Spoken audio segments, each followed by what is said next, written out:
분위기를 좀 바꿔볼게요.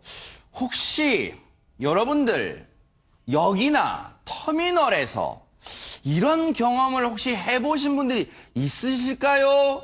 김기혁 아나운서. 네, 길거리를 걷다가 이런 소리를 저도 들었었는데요. 아, 그래요? 예, 상황을 재현을 해보자면. 네. 저기 젊은이, 내가 차비가 필요한데, 하하. 회사로 돌아갈 돈이 없어. 아하. 그 돈 좀 빌려줄 수 있겠나? 이런 말을 하면서 20대 남성에게 말을 걸어옵니다. 네. 예, 저도 비슷한 일을 겪었었는데. 제가 어제 충무로역 앞에서 봤던 분하고 똑같은데요, 목소리가. 네. 아, 네. 제가요? 아하, 네. 제가 그랬었나요? 네. 예, 농담이었고요. 네. 자, 이게 서울시 종로구에서 있었던 일입니다. 네. 중년으로 보이는 한 남성이 20대 직장인에게 다가갑니다. 자신이 근무지로 돌아가야 되는데 지갑을 잃어버렸다. 차비 좀 빌려줄 수 있겠냐? 이렇게 아하. 하면서 물어옵니다. 그러니까 네. 이 20대 남성이 머뭇거리면서 지갑을 딱 꺼냈는데 내가 10,000원 정도면 괜찮을 것 같아. 10,000원만 좀 빌려줘.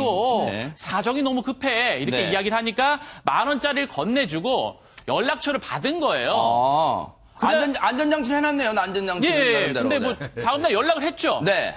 그러니까 역시나 네. 이 남성의 목소리는 없고 다른 사람이 받았다는 겁니다. 아이고.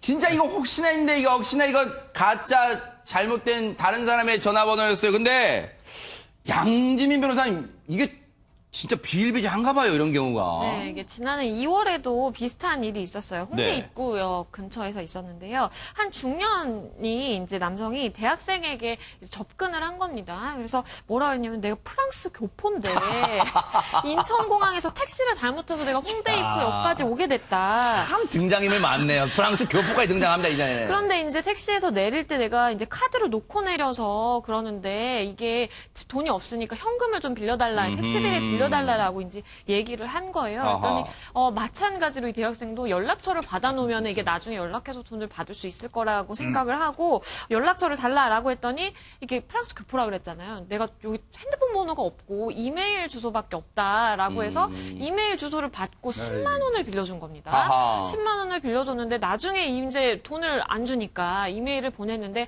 역시나 답장이 없었죠. 아하. 내가 지금 프랑스 교포라서 이메일밖에 없으니까 이메일 발숑 뭐 이렇게 했는지 모르겠어요. 이메일밖에 없다는 거예요. 연락처는 없다는 거예요. 그런데 결국은 고민 끝에 10만 원 줬어요. 이메일로 돌려달라 했는데 응답 없숑 된 거예요. 지금 대학생한테요.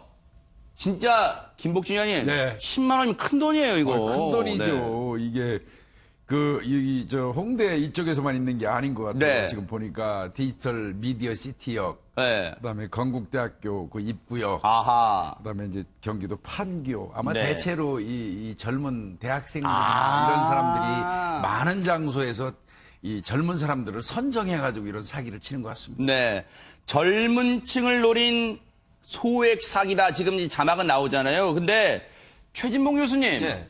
진짜로 이렇게 이런 경우 말고 진짜 막 좀 황당한 경우도 막 있고 그런가요? 어떻습니까? 네, 그렇습니다. 지금 말씀은 이것도 황당하긴 하지만 네. 또 다른 황당한 얘기가 뭘까요? 뭐냐면 군인들 대상으로 하는 군인들. 현역 세상에 군인들. 그 착한 대한민국 군인들을 그러니까요. 대상으로 오늘 군인들이 휴가 나왔잖아요. 네. 휴가 나온 군인들 군복 입고 지나가면 거기 가서 또 차비를 빌려달라고 네. 하는 거예요. 이게 왜냐하면 군인들은 잘 아시는 것처럼 복귀를 해야 되잖아요. 아하. 휴가기간이 지나면. 그러면 문제가 돼도 돈을 빌려주고 돌려받기 상당히 어려워요. 전화하기도 힘들죠. 그다음에 무슨 또 어디 법적 호소를 피해 신고를 하기도 어렵죠. 이런 걸 노리는 거예요. 그러니까 지난해 8월에 검거가 됐는데 조사를 해봤더니 98명에게 사기를 쳐서 세상에. 총 1,300만 원에 달하는 돈을 갈취를 아하. 했다라는 조사 결과가 나왔어요. 그러니까 98명의 군인들이 피해를 본 거잖아요, 지금. 네. 그 군인들이라고 하는 그 상황을 활용하고 이용해서 그 사람들을 더 괴롭힌 거니까 이건 아하. 죄질이 더 나쁜 사람이다 이렇게 볼 수 있겠죠. 지금 보니까요. 김복준 의원님. 예. 딱 공통점이 보이네요. 앞서 네. 김복준 의원님 말씀처럼 대학생들 착하잖아요. 그리고 군인들 일단 착한 건 있어요. 왜냐하면 수해 때 보면요. 대민 지원 다 나옵니다. 군인들 다 착해. 그리고 요즘 군인들 휴가 마치고 들어갈 때 부모님들이 가서 PX 가서 맛있는 거 사 먹고 막 이렇게 찔러줬을 거 아니에요. 현금 있다는 거 안 거예요. 그러니까 이 사람들이 범행 대상으로 삼은 사람들이 거의 젊은 사람들이잖아요. 아하. 이 젊은 사람들은 첫 번째 공통점이 세상 물정이 조금 어둡죠. 거기에다가 두 번째로는 누군가 어려운 사람을 보면 도와줘야 된다는 어떤 그 이 정의감 같은 게, 동정심 같은 게 아무래도 좀 상대적으로 많아요. 특히나 군인 같은 경우는 그렇지 맞아요. 않습니까? 그거를 교묘하게 그 이용해가지고 금품갈취하는 수단으로 쓰는 거니까 정말 이 사람들 나쁜 네. 사람들이죠. 예. 그리고 이제 이분들은 아름아름 그런 걸 들으셨을 거예요. 뉴스파이터에서 이제 훈훈한 세상 만들자고 막 그런 얘기 하니까 맞아. 내가 또 이렇게 또 전에 이렇게 또 어려운 분 전에 도와드리면 뉴스파이터가 나의 선행을 또 알아줄지도 몰라라는 생각을 하셨을지는 모르겠습니다만 어쨌든 그때는 선한 마음이었단 말이에요. 그러다 보니까 이거를 이 사람들 도와드렸는데 뒤통수를 제대로 만단 말이에요. 근데 박지훈 변호사님. 네. 앞서 이제 그 군인들 98명에게 조금씩 돈을 빌렸던 사람이 잡혔잖아요. 네. 이 사람 죄를 물을 수 있어요, 그러면? 네, 사기죄가 됩니다. 사람한테 기망, 속여서 재물이나 재산상 이익을 얻는 것을 사기죄라 그러는데요. 네. 속였죠, 거짓말해서. 그래서 그 재물을 얻었는데 실제로 2016년 3월 한 남성이 미용실에 들어가서 돈이 없으니까 2만 원 좀 달라. 2만 원 받고 갚지 않았죠. 이런 식으로 전국 각지를 돌아다니면서 15차례에 걸쳐서 51만 원을 편취했던 사례가 있는데요.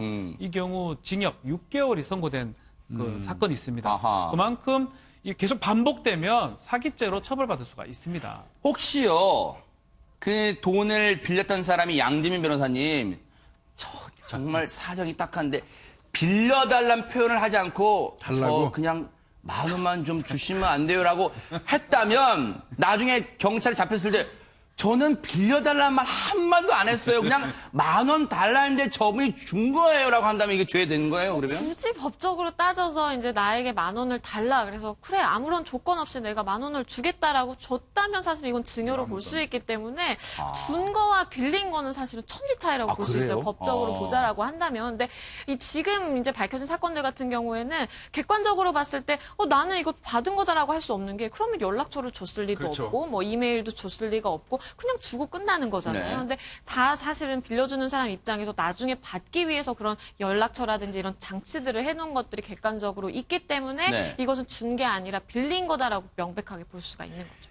이 김복준 의원님은 이제 32년간 현직에 계셨기 때문에 비슷한 사건도 많을 것 같아요. 왜냐하면 사람의 마음, 동정심을 교묘하게 이용해서 저런 소액, 누가 보도 야 이게 거액 사기면은 막 진짜 어디 가서 신고할 텐데 소액이면 에이 재수의 온부터 생각하자 하고 털어버릴 수 있는 그런 사건도 많은가요? 어떻습니까? 아니 그 유사한 거는 최진봉 교수님 설명하셨던 군인들 대상으로 한 거는 예전에도 상당히 많았어요. 그래요? 군인들은 일단 휴가 끝나고 집에 들어갈 때 아까 말씀하신 것처럼 부모님한테 돈 좀 받아서 가지고 있어요. 원래 누구를 도와주고 싶어도 내 주머니가 비면 도와줄 용기가 안 나는 거예요. 맞아요. 근데 이제 부모님한테 돈 좀 받아서 주머니가 든든한 상태에서 복귀 직전인데 어려운 사람을 또 만났어. 그러면 대한민국 국군이잖아요. 맞아요. 군인의 입장에서 어려운 사람을 도와줘야 된다는 어떤 정의감은 꼭 있어요. 네. 그러니까 일부 주고 가는데 문제는 아까 말씀하신 것처럼 들어가면 연락이 안 되잖아요. 또 어디다 고발하고 싶어도 뭐 헌병대 그것 때문에 찾아가고 고발하기도 애매하고. 그러네요. 그래서 그냥 넘어가고 했던 사건들이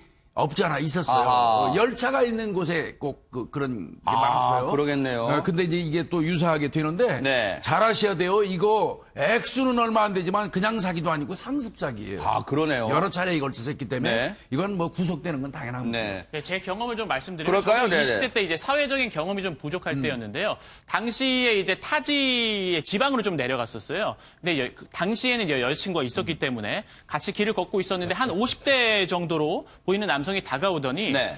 본인의 명함을 보여주면서 아하. 카드를 잃어버렸다, 지갑을 잃어버렸다, 네. 택시비 좀 빌려줄 수 있겠냐라고 어허. 물어오는 거예요. 그러니까 옆에 여자친구가 있으니까 네. 멋지게 보이려고. 예, 이게 일단 지갑을 꺼냈죠. 근데 네. 10,000원만 달라는 겁니다. 그래서 일단 꺼냈습니다. 근데 여자친구가 옆에 있는데 이것도 다음에 갚으세요라고 이제 할 수가 없잖아요. 그럼 명함 주세요. 제가 연락드리겠습니다. 이게 약간 그때는 네. 뭔가 좀 내가 멋이 없는 것처럼 느껴져서 네. 괜찮습니다.